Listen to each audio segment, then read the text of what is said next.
Welcome into 49ers Access. My name is Sterling Bennett. And are the San Francisco 49ers going to trade Brandon Aiyuk this offseason? Will he ever come back this season? What about Mac Jones? Having a great 2025, could he be playing elsewhere in 2026? And the Niners sign a new kicker today, that being Matt Gay, to replace Eddy Pineiro. What is he? How has he performed, and what should we expect on Monday when San Francisco plays the Carolina Panthers? Don't forget to like, share, subscribe, leave us that 5-star audio podcast review, and let's dive into the futures of Brandon Aiyuk and Mac McCorkle-Jones, because this is a doozy, and it all comes from one of our favorites, Tim Kawakami of the San Francisco Standard. Many of you out there have been asking, when will Brandon Aiyuk return in 2025, if at all? And if he does return, will the 49ers trade him away at the end of the season? Tim Kawakami came in hot with those question and answers, but I want to talk about Mac Jones first, because a lot of fans, and I mean a lot of fans, are riding in the ride the hot hand department today. Even after Brock Purdy's tremendous comeback against the Cardinals last Sunday, some fans are still sticking it out with Mac Jones, and to each their own, whatever. As long as you win, that's all we care about. But because of how good Mac Jones has performed this season, a lot of questions have alluded to maybe San Francisco trading him away and maximizing his value when it's at its peak. They have him on a 2-year contract, so he's signed through 2026. That means San Francisco could, one, retain him throughout next year and have him be Brock Purdy's backup once again, or trade him next offseason, hoping to maybe get a second-round draft pick or a high-end third-round draft pick. But really, should they trade him? That is the big question for today, and I think Tim Kawakami has a pretty interesting answer if you ask me. Okay, diving into Tim's article here via the San Francisco Standard, he was asked point blank, should the Niners trade Mac Jones if they get good value, for example, a high third rounder? Tim wrote here, you'd get a quote-unquote yes from me on trading Mac Jones. I've speculated for a while that even though he signed a 2-year deal, the 49ers last offseason, there might be a tactic agreement that the San Francisco 49ers will try to do right by him next offseason after he played so well replacing Brock Purdy for his 8 games this season. Now, that I could see taking place. I'm sure Mac Jones and his agent, whoever it may be, they probably sat back and said, hey, look, Mac, it's best for you to not be long in San Francisco for the long haul. Be like Sam Darnold, be like Baker Mayfield in previous years. Go to the Rams, go to the Niners, kind of reshape your career, then get big money, or just a new opportunity elsewhere by the end of your contract. And I wouldn't be shocked if that was the case for San Francisco, albeit I'd push back and say Mac Jones had no leverage to request or ask for San Francisco's brass to say, hey, give me a 2-year deal and trade me after the second or after the first season. He had no leverage. He was terrible in New England. He was bad in Jacksonville. What's the leverage there? He was a guy that wasn't going to play for a starting job. Thus, back up Brock Purdy and see where year 2 leads you when you sign your contract. That said, Tim also says this. It'd be quite the luxury for the Niners to have 2 starting level quarterbacks in 2026, but with the league-wide shortage at this position, San Francisco would be best served to trade Jones to the highest bidder, which would almost certainly be one that would give him every shot of the starting spot. Also, I don't think Kyle would be lacking for options if he needs a new veteran quarterback too, after revitalizing Sam Darnold and Mac Jones' careers in that spot. Zach Wilson, anybody. Now, I'm not one who has kind of dove headfirst into the backup quarterback for next year, because why would you? We are in week number 12 of the NFL season now, fighting for a playoff spot. But the question is, should San Francisco trade away Mac Jones? Tim Kawakami believes that is the case. Now, I would push back and say, depending on what you can get for Mac Jones, you just saw Mac Jones save your season. You just saw Mac Jones, albeit play a much restricted form of the offense. He beat the Rams. He helped you beat the Giants. He got you to a place where you can be, 6-4 awaiting Brock Purdy's return. Now you're 7-4 and you're in a really good spot for a playoff run in the second half of the year because of how good Mac Jones played. I could almost argue Mac Jones is more valuable to San Francisco than maybe any other team in the NFL right now. Maybe that changes once the offseason comes. The quarterback class in next year's draft is said to be not very good. Maybe one first-round draft pick if you're lucky, thus making Mac Jones a little more valuable than he would be in most seasons, so they have that on their side. However, Brock Purdy's had a torn UCL. He's had a messed up shoulder last season. He has a toe injury this season, which he's played one game. They may need Mac Jones again. I hope not, but they might. Why, if you're San Francisco, would you be open to the idea at maybe downgrading from your backup quarterback, which I get it, it's backup quarterback, whatever, but you just saw how valuable he can be for you. At the worst, if you sign him and he stays on your roster through next season, maybe a compensation pick comes your way. If it's a 4th-round draft pick or a 5th-round draft pick, who knows, right? Who knows? Now, I do think there is something to the idea of trading Mac Jones at his highest value because we know San Francisco is currently in their kind of retooling season while still trying to compete, right? But with the understanding of in 2026 and 27, they may want to spend some money.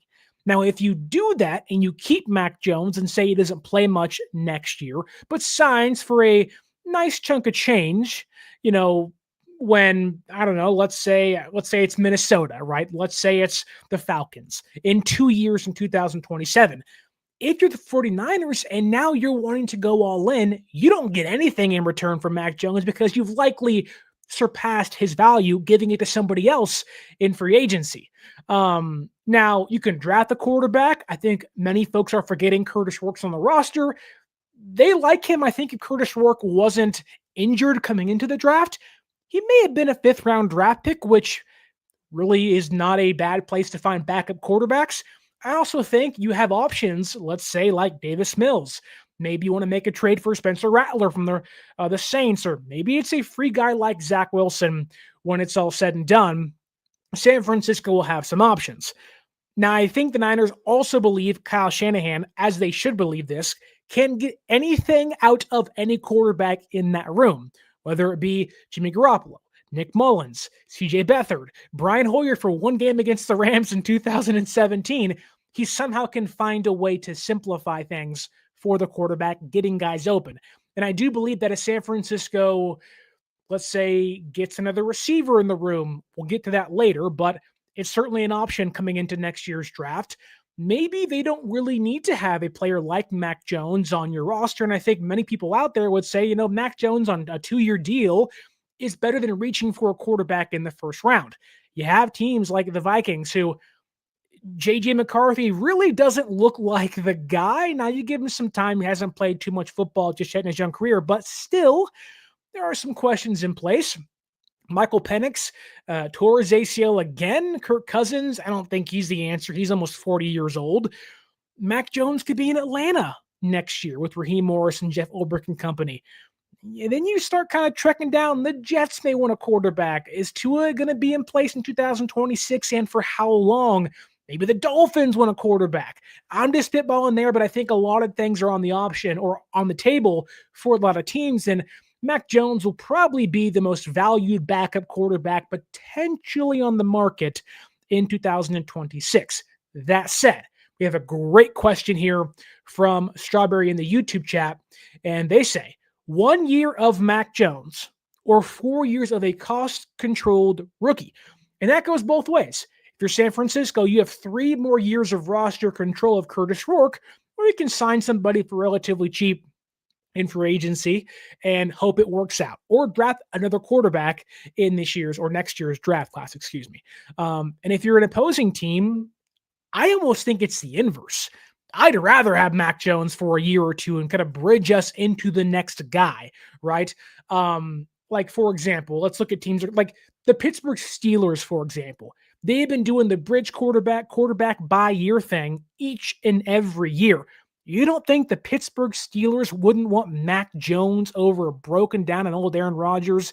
You don't think they wouldn't want Mac Jones over Mason Rudolph, who right now may be the one leading them to a playoff run if everything goes as it currently is standing? I don't think so. If you're Mike Tomlin, you're saying, hey, I'm tired of being 9-8. Let me be 10-7 with Mac Jones in the AFC North. Joe Burrow's health is always a big question mark. The Browns are a perennial stinker. And the Ravens have Lamar Jackson, who are probably going to run the division for the next decade plus if he continues to play at an MVP level. If I'm Pittsburgh, give me Mac Jones. If I'm the Jets, give me Mac Jones. I would not go all in on a young quarterback this year in the first round, which again makes Mac Jones more valuable to those out there. But the question is, what would have to entice San Francisco to part ways with somebody who just saved their season in 2025? Diving back into what Tim Kawakami says here, he says, if I was the 49ers in a Mac Jones market, I would try to get a day 2 pick, a third rounder that can be a second rounder if Jones starts most of his games in 2026 for his new team. Then I would aim to use the extra asset to move up in the first round to target a receiver or defensive tackle in the middle of the first round. That's one way to get a star.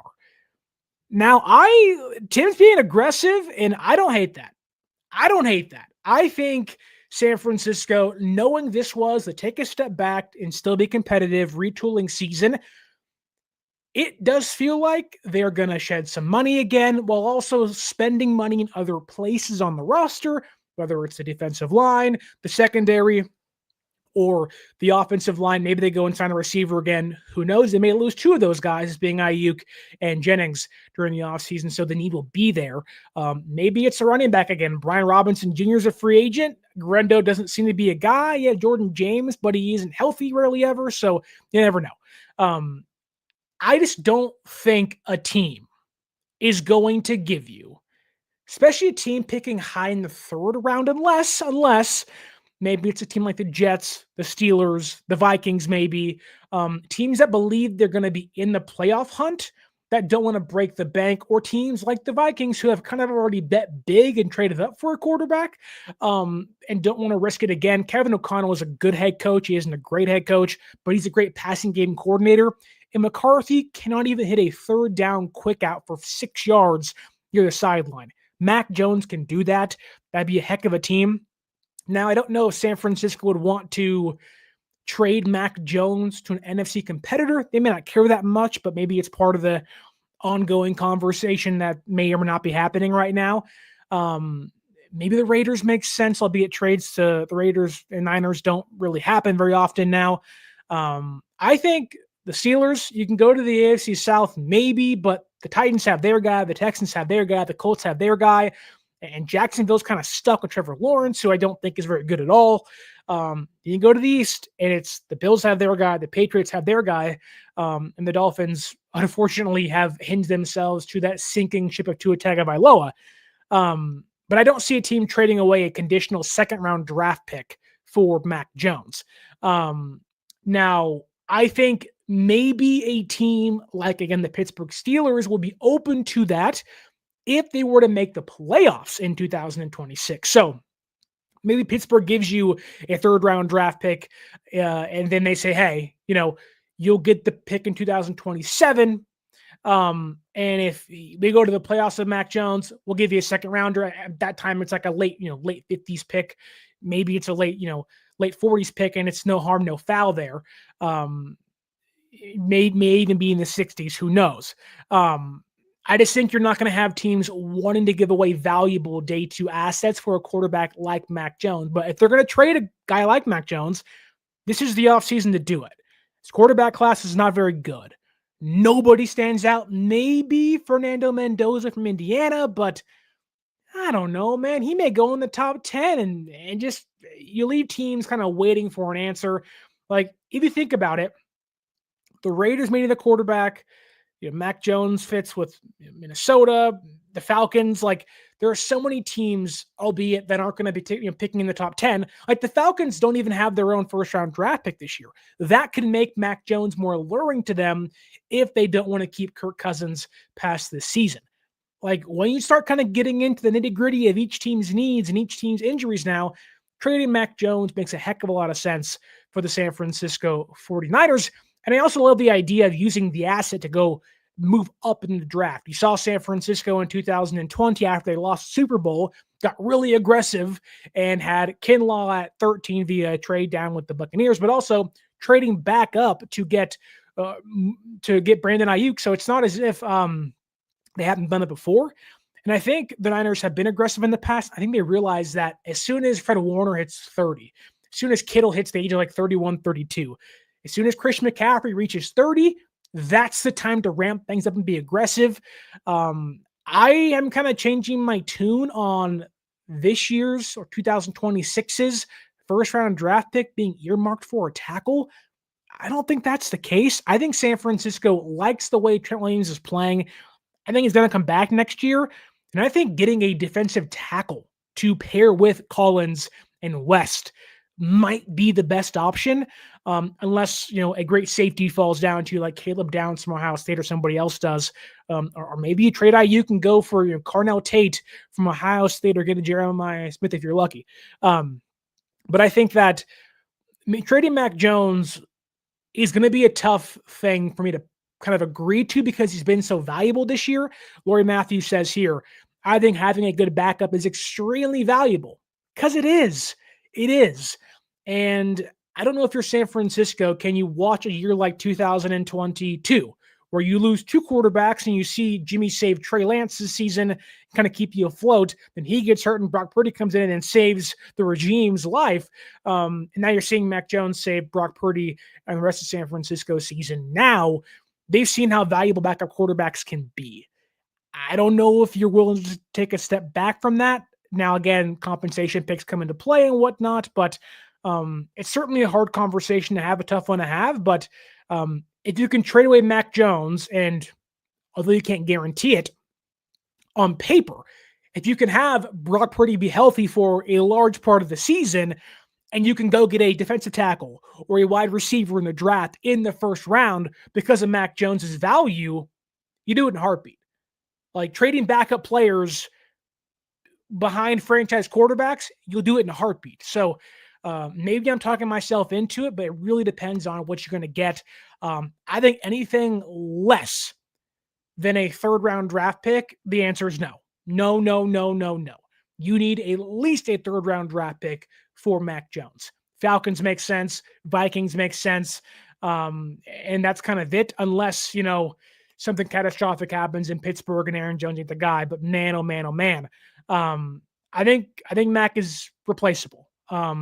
Really almost every quarterback in Kyle's system is pretty replaceable, excuse me. But I think that, you just see so many quarterbacks go down now, and Brock has the injury history a little bit where it's like, you want to have a pretty solid guy behind him. Maybe it's Joe Flacco next year. Who knows? He's looking pretty good in Cincinnati still. But if you are giving up a third round draft pick, you can have Mac Jones to me. But he's really valuable. And I can see Kyle and John being like, hey, we're going to be fickle here. He's pretty cheap under contract. No reason to trade him if we're not wowed. So take a step back. Strawberry says here, so Brock and Jimmy did well because it's Kyle's system, but Mac is irreplaceable. What? No one's saying that. No one's saying that. No. Jimmy was replaceable. Mac is replaceable. I'm sure Brock, to a certain degree, is also replaceable. But no, if someone gives you a third round draft pick for your backup quarterback, you do it. So like if somebody gave you a fifth round draft pick for Jordan Mason, you do it. And San Francisco did it for all the right reasons. So I would trade Mac, but again, the right price has to be met. A third round pick or more probably gets it done. Now, if you're like Tim and maybe you can kind of finagle your way into a conditional second round draft pick, then we're cooking with oil and we're having a good time. But I would assume no one's going to give you a second round draft pick, but this is the year to do it. So we shall see. Before we get into Brandon Aiyuk's future, don't forget to like, share, and subscribe to the show. It is the best and freest way to help us out, reach more eyes and ears. You can also use our promo code 49ers Access, 49 ERS ACCESS at SeatGeek.com. It's on your screen right here. And I'm telling you via the words of my mouth, 49ers Access, 49 ERS ACCESS at SeatGeek.com to save yourself $20 off your first purchase. Okay, back to Tim Kawakami's article via the San Francisco Standard. And the next question he was asked was about Brandon Aiyuk. And the question was here on the screen. Why is there so much talk about the Niners trading Brandon Aiyuk? Has the relationship between him and Kyle Shanahan and John Lynch become irreparable after all the extension nonsense, or is the contract just viewed as poor value? What a great question by the Funky Gibbon via Twitter. It's a great question. I think most Niner fans, and I've seen it on Twitter, on Instagram, where's Brandon Aiyuk? Why isn't he healthy? Why isn't he playing? Some fans are annoyed of the constant, we are not opening up his practice window. Some fans would say, call me when you do open the practice window. Most out there don't think you're going to see Brandon Aiyuk play this season. I still think there's hope Brandon Aiyuk returns. I think that the Niners may have learned something from the Dre Greenlaw injury last year. Torn Achilles, brought him back, I think, in like week 13, 15 against the Rams. I think it was week 13 or 15. Could be wrong there. But it didn't work out. Came back, played a half, had a flare-up, got hurt again, tried to go against the Dolphins and re-injure the thing. Now, it wasn't a tear, it wasn't super serious, but he took a long time to get back on the field this year with Denver. He's back out there now and playing good football, but still, I think they realized it don't really, rushing guys back benefits nobody. Doesn't benefit them. And if you want to trade the guy, he comes back and he gets hurt again, you're screwed. It doesn't benefit Aiyuk because then he's coming back and doesn't look that good. Maybe he can get demoralized, or who knows? Maybe he can get himself hurt again. I don't know. There's just so much that goes into not rushing guys back. And it feels like they kind of did that with Dre Greenlaw, or at least brought him back as soon as they could rather than waiting for him to be fully healthy again and kind of going through the motions. But anyways, Kawakami says this.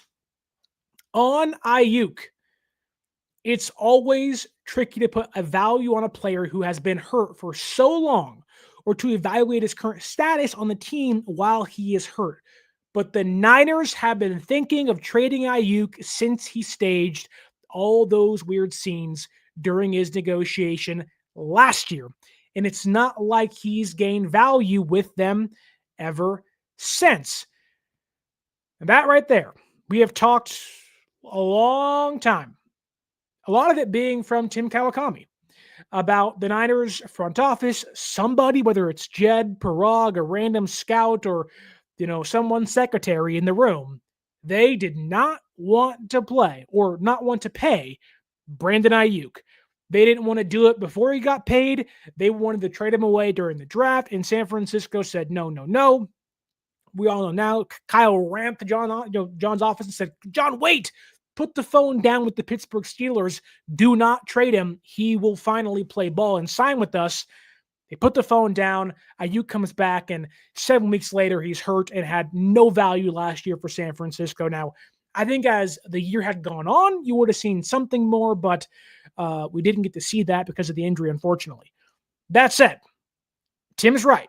San Francisco has at least been open to the idea of trading Brandon Aiyuk. Now, they fielded calls. They had negotiations with teams like the Broncos, like the Steelers, like the Patriots, like the Commanders, and those things never came to fruition for obvious reasons. Then they re-signed him, and they tabled the entire trade talk. That did not change the disgruntled front office executives, though, in San Francisco. They're still pissed. They're still mad. To some degree, I'd say get over it. You signed the contract. You did this to yourself. San Francisco, I think, opened the door for Ayuk's pettiness at times by not wanting to play ball. They waited during what was the most loaded wide receiver class in a long time and said, we'll sit on our hands and we'll wait and see what happens, knowing that all the guys that are going to get paid in front of him are going to get paid more than him. So they screwed themselves, and now I think they're mad at themselves more than Aiyuk, knowing they gave him leverage, and front offices don't like to lose. It's why San Francisco didn't pay Ufunga, didn't pay Greenlaw, cut Floyd, cut Malik Collins. They don't like to lose negotiations. It's why they paid Brock Purdy $53 per year, which is kind of a fluff contract overall, not $55. They didn't reset the market for Brock Purdy because they wanted to win those deals.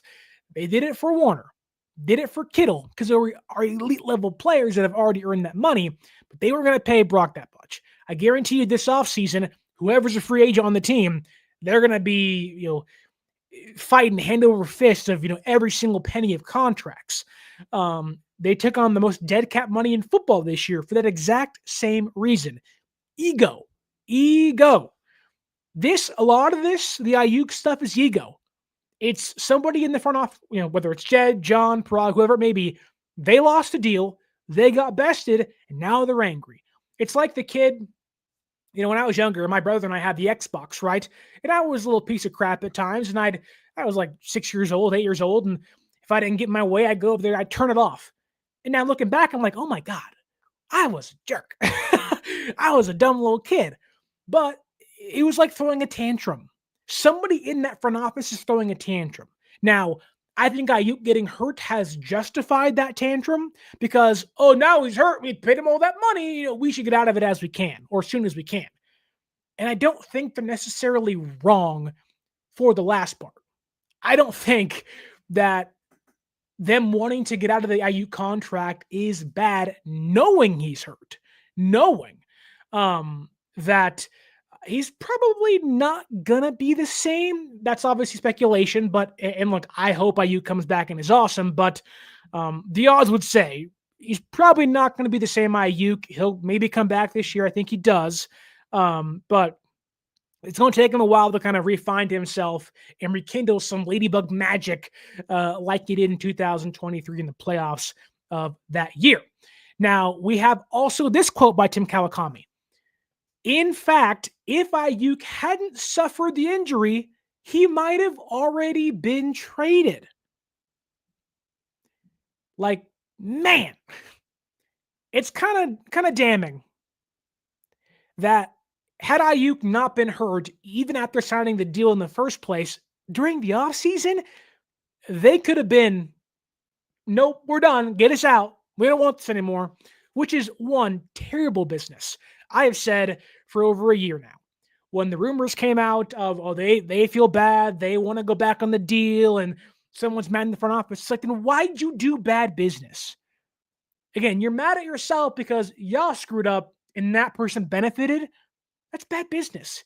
Aiyuk made you look bad. Your feelings have gotten hurt, and now here we are. Now he's hurt, and now you're like, oh, now's the perfect time to be like, told you so. It's bad business. Take your losses. It's awful business. Like, you don't do that. Now, had Aiyuk been healthy, I think we're having a different conversation because you don't trade that guy when he's healthy. Ayuk's a darn good receiver. Aiyuk was like the best separator in football pre-injury. Imagine that guy with Ricky Pearsall and Chris McCaffrey and George Kittle and Brock Purdy again. This offense would be probably the best in football. Like, and that's crazy to say. Crazy to say. But Tim continues here. He has, and this is a big, big factor in why they can trade him during the offseason. Listen closely here. Aiyuk has a $27 million guaranteed salary next season that was built for trade because it won't accelerate onto San Francisco's cap if he's traded and can be fit onto a new team's cap. Pretty simple with some alterations. The complication for the Niners is that unless Aiyuk comes back soon and plays great this season, he won't be worth very much on the trade market. Go back to the last paragraph. He has a $27 million guaranteed salary in 2026 that will not accelerate onto San Francisco's cap if he's traded. And if the other team wants to make a deal, then Aiyuk's contract is extremely tradable. And if you want to and don't believe Aiyuk can come back ever or ever be the same, then you get out of that deal as soon as you can. If the Niners believe Aiyuk's money is going to essentially be dead money, you are best to get out of that deal. Now that brings us to now with Brandon Aiyuk and the next part of Kawakami's article. The complication for San Francisco is that unless Aiyuk comes back soon and plays great this season, he won't be worth very much on the trade market. I'll ask you at home, listening on the podcast, what do you think an opposing team would trade for right now injured, trying to come back Brandon Aiyuk? Maybe a 6th-round pick, probably less than Deebo Samuel. Like, that's how serious of a drop it was. You had teams offering 2nd-round draft picks in 2024, and San Francisco said no. Now, I thought for right reasons. Aiyuk was playing great football and was looking like a 1st-round draft pick hit by far pre-injury. I don't think a team's offering more than a 6th-round draft pick for him, and maybe a conditional 5th if you're lucky. Don't forget, Deebo got a 5th-round draft pick from the Commanders because of the contract wasn't great, and it's like, not the guy he once was. Aiyuk probably ain't the guy he once was, and the contract isn't great. And he's hurt. Deebo wasn't hurt. Now, they're different guys at different ages and whatnot, but a team's probably not going to give you more than a 6th-round draft pick, and at most a 5th if you're really lucky, and it'll probably be conditional. I think San Francisco, although you do not want to rush him back, I think San Francisco, from a front office standpoint, if they are hard set on getting out of the Aiyuk deal, we got to get out of it. It's such a bad deal. You got to get him on the field this year. You have to show to somebody else, hey, he can play football again. Because right now, like the entire fan base, we are waiting with bated breath of when's BA going to return. Every week, how's BA? How's BA? No one knows. You saw him early in the season during the preseason, running routes on the field and cutting and looking like he was on track to return somewhere around week 6. That didn't happen. That was under a year of the injury. Okay, that makes sense. How about week 10? You're on home against the Rams. It's going to be a big game. Natural grass the next few weeks. Where is BA? Not back. It's gotten to a point where his window isn't even open yet. Now, keep in mind, week 12, there is time to go. The bye week is in 2 weeks, so maybe then it opens up. I don't know. But the Niners, if they want to trade Brandon Aiyuk and maximize whatever value there is, recoup a 4th-round pick maybe, they have to get Aiyuk back on the football field. Now, is that smart for him? I don't know. I don't know what Brandon Aiyuk's feelings are towards San Francisco.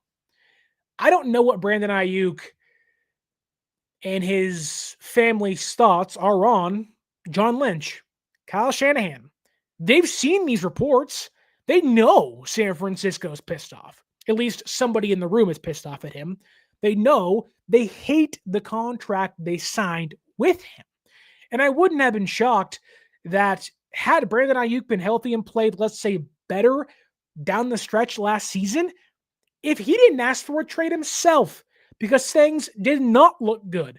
Now, maybe things have cooled down. I know there was a report early in this year where he scrubbed the entire Instagram. That didn't happen. That wasn't true. And the story got changed. But with Brandon Aiyuk's sideline, all we are left to do is speculate as to when is he going to come back? How does he feel? And what we know is that somebody in the room is still pissed off. And if that person, whoever it may be, I have no idea who it is, if they want to recoup anything for Brandon Aiyuk, they have to, have to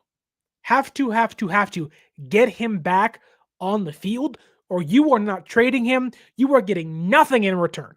Nobody is trading for a guy in the offseason, whether it's a 4th-round pick or a 6th-round pick or a 5th-round pick, for a guy who hasn't played football in over a year. Now, it's different if Aiyuk comes back. If Aiyuk comes back, let's say after the bye week, or let's say week 16, and plays 16, 17, 18, and maybe a playoff game, it looks like, he may have a semblance of himself again. Maybe the routes get better week by week, and like there's old BA. There are flashes somewhere in there. Like take Hufanga, for example. Take Greenlaw, for example. Denver paid both those guys big money. And Hufanga played more of the year than Greenlaw did. Greenlaw was hurt. It's not as if some teams aren't stupid. The Browns gave Deshaun Watson a lot of money and traded a lot of picks for that guy, and that guy's a predator. So now, not every team's Cleveland, mind you, but teams want receivers. Teams need receivers. You can see teams like, think about it this way. I'm pretty sure the Commanders, who just paid Terry McLaurin and need to redo a lot of their defense, pretty sure Deebo Samuel's in the last year of his deal. I think I'm right there. Jaden Daniels, Brandon Aiyuk, 4th-round draft pick. Wouldn't that sound nice? If you're Washington, I'm sure for San Francisco it sounds nice. But if they were fickle on not trading him for a 2nd-round draft pick 2 years ago, why would they feel good about trading him away for a 4th-round pick now? I don't know. Filthy Casual asks here, wasn't BA's spouse putting on social media after the Super Bowl that Aiyuk was leaving San Francisco? Yes, she did. Now, so did I think his brother or one of his closest friends did that too. I don't know how serious that was. Clearly he re-signed. Wide receivers and Instagram and social media go hand in hand in their way they go about their tactics and their negotiations. But I think that, and I love Brandon Aiyuk. I want Brandon Aiyuk to come back and be healthy and be awesome for the San Francisco 49ers. Don't get it twisted here. I love BA. BA is a darn good football player when healthy. He looked like a legitimate number 1 guy after 2023. And the injury sucked because you can tell when he came back, it was a mindset thing. He was trying to get his body back into the fray. Then one bad hit against the Chiefs ruined the entire thing. And I want BA back. That dude was special in 2022 and 2023. He's 2nd-team All-Pro. We had an All-Pro receiver in like a decade, 20 years since Terrell Owens. I want one of those guys, or I guess Deebo Samuel, but still, an actual true wide receiver, a pure one, since Terrell Owens. It just sucks because the ceiling was so high, and I don't know how high the ceiling is anymore. And if San Francisco is indeed wanting to trade him, which it seems like they are, I don't know if they can. I don't know if a team will even pay the asking price. Theoretically, let's think about this. Not what a team give San Francisco, what would their asking price be? Because they're probably going to want more than they gave Deebo Samuel away for. Deebo had to redo his contract with the Commanders to help make that thing work for them. Deebo coming off a bad year. And he was healthy, and I get Aiyuk's not, but Aiyuk is 3 years younger than him, 2 years younger than him. Different skill set. Deebo seemed to be greeting father time at the door. Aiyuk maybe greeting the Grim Reaper of his career at the door. Who knows? But I don't know. I feel like San Francisco is going to ask for a 4th-round draft pick or more. San Francisco has always been really, really picky at trading players away. It took a pick that was just outside of the top 10 to give away to Forrest Buckner, pick number 12, right? They wouldn't even trade Jimmy Garoppolo away for a 3rd-round draft pick. because they valued him that much in 2022 and 21. They didn't want to do it. Like they covet their guys at a high rate. And so I don't see them giving away Brandon Aiyuk for a 5th round pick, for a 4th round pick, especially Kyle Shanahan, who vouched for him. Now, maybe Kyle's taken some blame in the room. I think there was a comment earlier in the show about that. If I can find it really fast. Let's see if we can find it here. Here we go. Leon Sandcastle. He says, I think Kyle got a lot of internal blame for vetoing the BA trade that was nearly finalized. I don't think Kyle had the same authority in this last draft. Maybe not. It seemed like Saleh had a lot of that. But I do wonder if, like, say San Francisco is broached by some team saying, hey, we'll give you a 5th round pick for Aiyuk, and maybe it's a conditional 4th. I don't know. That seems like it'd be something San Francisco would do. And look, an opposing team would be best to give San Francisco a conditional pick, knowing that if they're getting an elite receiver once Aiyuk is fully healthy again, you're getting it for a 4th round draft pick. Who cares? However, this draft class, unlike Mac Jones, where quarterback is not very thin or not very thick, it's not very deep, this receiver class may have 6 guys go in the 1st round again. Like, that's how crazy it is. And you can name 2 guys from Ohio State. You can go to Bama and you're like, oh my God, there's 5 guys right there. And so it's like, I don't think San Francisco is going to be able to trade Brandon Aiyuk unless he returns this year. If he returns this year, everything's on the table. If he returns this season, I almost guarantee you he'll be gone. Like that's, and I hate saying that because I don't want to trade BA. I want him to come back healthy and be awesome. I would love to have an elite receiver in San Francisco, but it feels like that's where the trail ends. If you got hurt, we don't want your deal. We don't like your attitude. At least someone in the front office, get out. Like that's just how things are in the NFL. They're cutthroat. Aiyuk pissed off somebody, if not a lot of people in that room, and now we're here, and it seems like that he's going to go. However, there is a wrinkle to this, and it's, again, via Tim Keller economy, which shouldn't be too, shouldn't be news to anybody, but the Niners could lose Juwan Jennings also, thus meaning you lose 2 of your top 3 wide receivers in the room, and you're retaining guys like Pearsall, who is really good, and I think has unfairly been called injury prone, but still, he's had his problems staying healthy. Demarcus Robinson, who I think will play better down the stretch, but hasn't hit his stride yet. Not a great signing thus far. You got Jacob Cowing. You got Jordan Watkins. And you don't bring back Sky Moore for cheap? Maybe. Okay. Why not? And that's kind of it. Like, you want to re-sign Kendrick Bourne again? I don't know. And maybe the Pearsall injury comes into play with Aiyuk. I don't think it should, but I don't know. Like, I just know for a fact Kyle envisioned having a roster, an offense that had 2 guys that can separate and beat man coverage and beat soft zone coverage consistently with Aiyuk and Pearsall. And in back-to-back seasons, that's been taken away from him, right? Last year, Pearsall gets hurt the first 7 games in the season. Once he comes back, then Aiyuk gets out and gets hurt. Now Ayuk's hurt and Pearsall misses a handful of games this year. Now he's back and Aiyuk's still out. Like, it sucks to see we're not going to ever see a version of the San Francisco 49ers offense that has Ricky Pearsall and Brandon Aiyuk fully healthy playing at 100%. It's probably not going to happen. And that offense is probably damn good. And we're never going to see it. Now, that may give Kyle more reason to, or maybe the front office itself, more reason to trade away Brandon Aiyuk. Can you take that money off your books and funnel it elsewhere? Whether it's getting a 4th round draft pick or a 5th round pick for him and getting more offensive linemen, getting a cornerback, getting a safety, getting some more defensive linemen. Who couldn't use an edge rusher right now, right? Even Robert Beal's hurt. So, my God, they're all banged up. Like, I don't think fans they'll be upset. They'll be a letdown because it's like, oh man, like what could have been? And there's been too much of that in San Francisco recently. And I think, but if you can turn a fifth round draft pick into a valuable depth guy for 4 or 5 years, and then whatever, you win. And if I like, and if BA never returns to his full form, which may happen, then he's kind of a lost cause.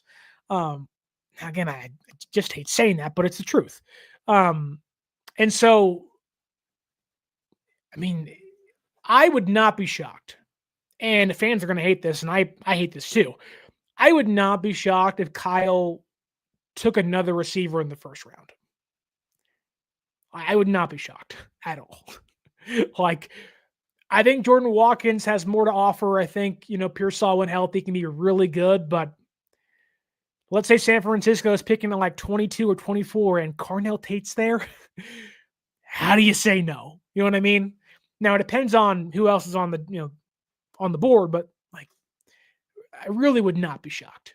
Would not, like, I don't think, like, they're not going tackle. Trent's coming back. McKivitz is coming back next year to sign a new contract during the season.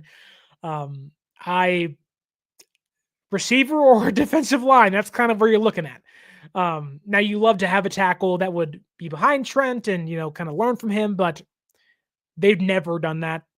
They just don't do that. Joe Staley retires, get Trent. They didn't, like, Jake Brendel might be the guy who learned under Alex Mack for a year, but like, is that really a thing? They don't really do that. They haven't really done that, which is weird. I would do it. I would draft an offensive lineman tackle in the first round, a guard in the second, a guard in the third.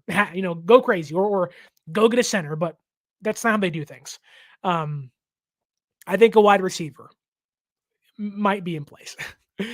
Just like, I don't like that, but just don't shoot me if that happens, because we're calling it now. That's probably going to be on the table for them. Let's see. Lori Matthews asks here, and it's a great question once again. Lori's one of the best. She asked, is there a maximum amount of time he has to get back on the field? Is there some sort of injury clause in his contract? There is no time restraint for Aiyuk to return. He can return at any point during the season, I believe. The only time there is a restraint on when he can return is once they open the 21-day window. If he's not activated by the end of that, then he's done for the season. But until then, he can wait the entire year to come back. I think Aiyuk could actually return during the playoffs. They changed the IR rules, I think last year or 2 years ago. I think Aiyuk could make his debut in the playoffs. I think. I could be wrong there, but I'm pretty sure he can make his return in the playoffs if that is the case. But no restraints. He can come back whenever, but you're not going to re-debut Brandon Aiyuk in the playoffs. Had he played during the year, then came back, like Fred Warner, for example, if Niners make a run, maybe he comes back, but the odds are no. We have a question here by Strawberry asking, wait, just realized it's Wednesday. They didn't practice today since the game's on Monday? It's true. Niners don't practice on Tuesday, Wednesday. They return Thursday, Friday, and they practice on Saturday for, I think, their walkthrough. So I think it's Kyle talking tomorrow, Saleh and Kubiak on Friday, then Kyle again on Saturday. You're not going to get the injury report of who's in, who's out until Saturday early in the morning. So stay tuned for that as the week goes on. That said, I do want to get to the smallest portion of today's show. Well, actually here, Lori asks on the end of her question, is there an injury clause in the contract somewhere? I think I have it here on over the cap. If I can read this right, this says another $31 million in injury guarantees vests on April 1st of this year, courtesy of Pro Football Talk. So I think that's already passed. However, San Francisco, like Nick Bosa's deal, usually has some sort of injury clause worked into that. So I don't know what the exact money is, but I'm sure at some point, whether it's $8 million or $10 million, they can probably save something with Aiyuk if he doesn't come back this year, which they will 100% use. I just don't know what that'll be, or if it doesn't come into place because of the injury guarantee that vested on April 1st of this season. So not sure exactly, but they have one for Bosa, they have one for Warner, they have one for Purdy. I'm sure they have one for Aiyuk as well. So that's my assumption at least, though. Okay, let's talk about the biggest news of the day. San Francisco has a new kicker, and it's not just any kicker. It's the guy who Jake Moody beat out in Washington for the job. Holy hell. Holy hell. Okay. Let's talk about the Niners' new kicker, Matt Gay, who will be playing this Monday and replacing Eddy Pineiro, who has a hamstring strain. He's not going to play.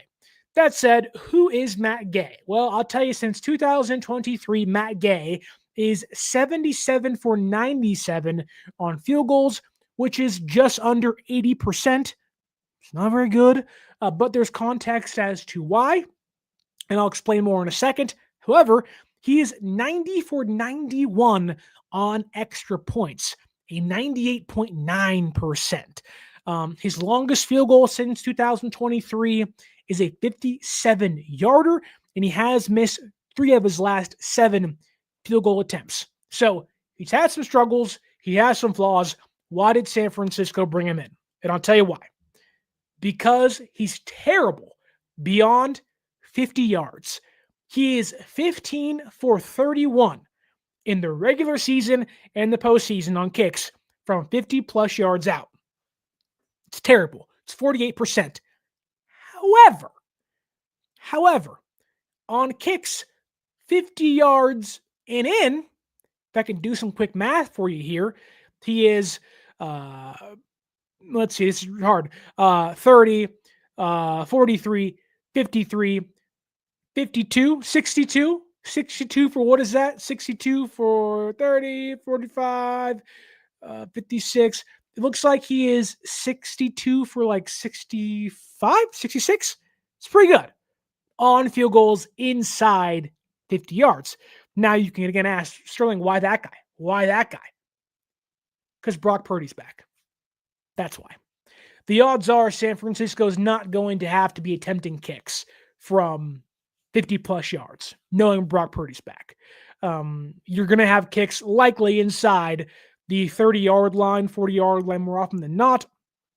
And it is no knock on Mac Jones, just that there was some long kicks involved in some of the wins and games he's had this year, whereas Brock Purdy will probably be able to get the offense into more easier scoring range, if you will. And I think Matt Gay, he's not great. There's a reason why he's available. They brought in 4 other guys, but I think, for a few weeks, a guy who can make kicks rather consistently inside 50 yards, that's kind of what you want. Now, if you're Kyle, maybe you are less aggressive on long kicks and you kind of forego some drives or you go for it on 4th down more often. But now that you have Brock Purdy back, that gives you a luxury. So Anders Carlson had the leg to go beyond 50 yards, but wasn't accurate inside 50 yards. I think San Francisco realizes that, we're probably going to have kicks inside the 40 more often than not. So Anders has the leg, doesn't have the accuracy. Matt Gay doesn't have the leg, but inside 50 yards is one of the more accurate kickers in football. Now, he missed a game-winning kick for Washington last week, I think, or 2 weeks ago. So he's had problems. But it's a kicker. Now, I'm not going to make light of that, knowing Moody was terrible and Pineiro has been great. Now we'll see with Matt Gay, but I think you're playing the Panthers and the Browns. If those games come down to game-winning field goals, something else went terribly wrong for you.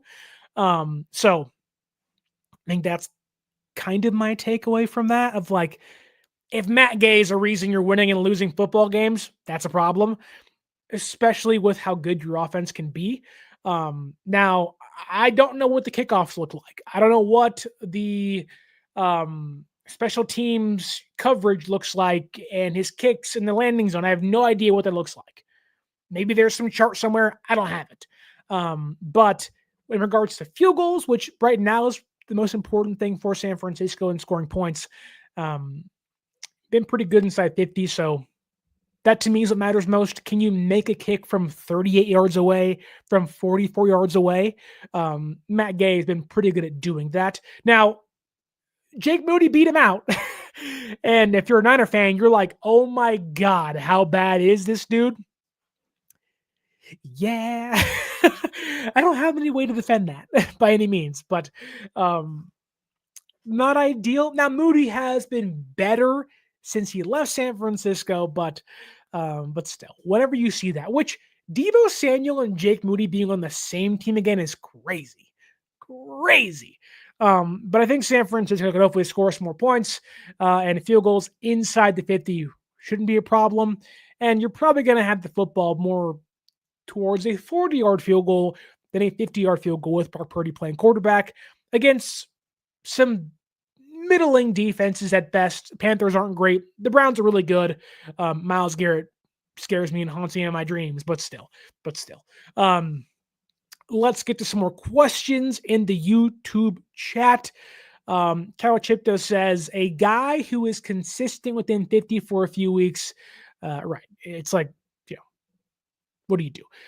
Now, I do think that Pinheiro's injury might be longer than we think. Could be 1 week. I think it'll be after the bye week. So he's probably going to be out for 2 games. He'll come back after the bye week.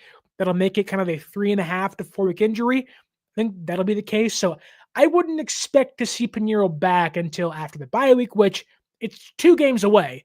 And hopefully you can beat the Panthers and the Browns. And like, again, if games are being decided by Matt Gay, then there's a problem, a big problem. Like Purdy ain't playing good there and whatnot, which I hope Joseph Ehrenberg is still in the comments because he was hoping for the downfall of Brock Purdy and he didn't get that on Sunday.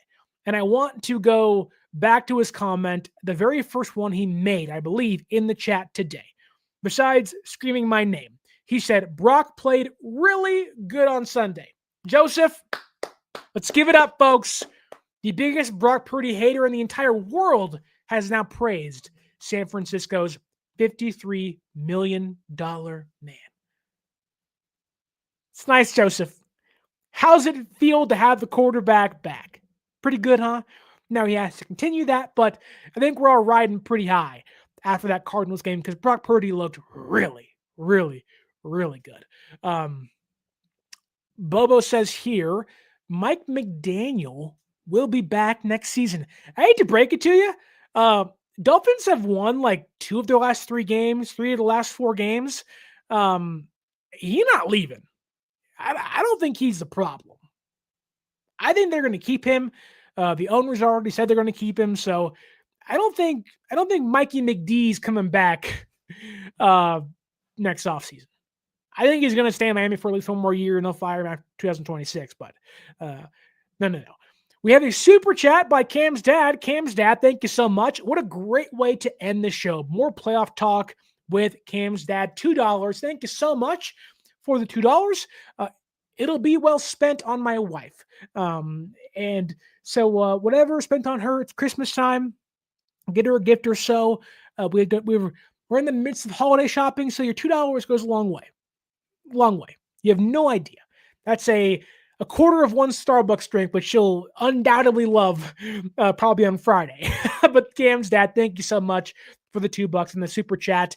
They ask here, do you want to face Seattle or the Rams in the first round of the playoffs? I would rather play the Seahawks in Seattle. Their defense is better. Maybe I'm foolish of this, but I think the odds that Darnold turns into a pumpkin and sees some ghosts are pretty high. I think the Seahawks lead the NFL in turnovers this year and giveaways. While the Niners don't really get takeaways and giveaways and turnovers, that to me bodes well for them. And I think their defense being good obviously scares me. They're playing great football out there in Seattle. I just don't trust Sam Darnold. And I think it's like, would you rather play the better defense with a quarterback that could kind of muck things up? or a average defense that's playing better football recently with the MVP right now. I'd rather play Sam Darnold and company out there in Seattle. San Francisco's already won then. I think San Francisco matches up better against Seattle than we think they do. Um, Look, when you play teams week 1 and week 18, there's a long way in between those games. Like, I think San Francisco may score more points against the Rams defense. I just don't think they can stop Matthew Stafford. That's my real concern. I think they can slow down Sam Darnold. I really do. I really, really, really do. He'll make a mistake or two, and they can capitalize, fingers crossed. I'd rather play the Seahawks in the wild card round, if you will. However, I don't know. Like, the Rams just lost Quentin Lake and Tyler Higbee, and they lost Rob Havenstein, the right tackle. They have 3 guys, 3 starters on IR. I know Ferguson's playing good at tight end. The Rams are getting a little banged up right now. It's going to be a fun way to end the year. Really fun way to end the year. I think the Rams and Seahawks play again, too. So, who does that tiebreaker go to? That game was close. The Rams could have easily lost that game. Week 18 could actually matter this year, which is crazy. I believe week 17 is probably more important for San Francisco, but wouldn't it be something to beat the Seahawks in week 18 and maybe knock them out of the playoffs? Like, that's possible. It's a long road till then, but it's possible. But I'd much rather play against the Seahawks, I think, on the road at Lumen Field in front of the 12s. Here we go.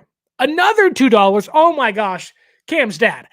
$4 at Starbucks. My wife, you are just a funnel of money, and I appreciate you. Thank you so much again. Here we go.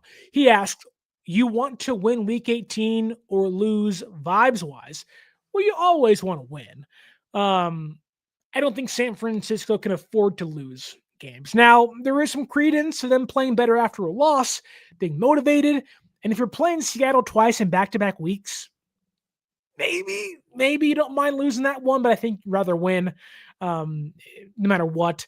I just think that, you want to end your year on a high note, thinking you can beat somebody, give that young defense some confidence, because it's really back and forth right now. And I think you'd rather win. And you're wearing the Nike jerseys, the rivalry ones. You want to beat the Seahawks in those jerseys.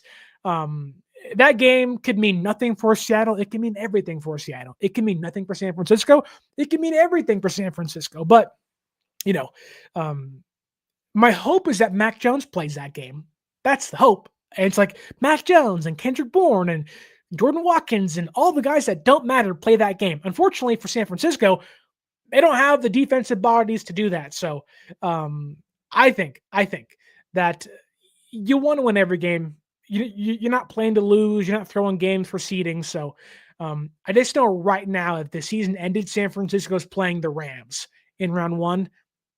I don't love that. Papa J asks here, Sterling, have they said how Eddy P injured himself?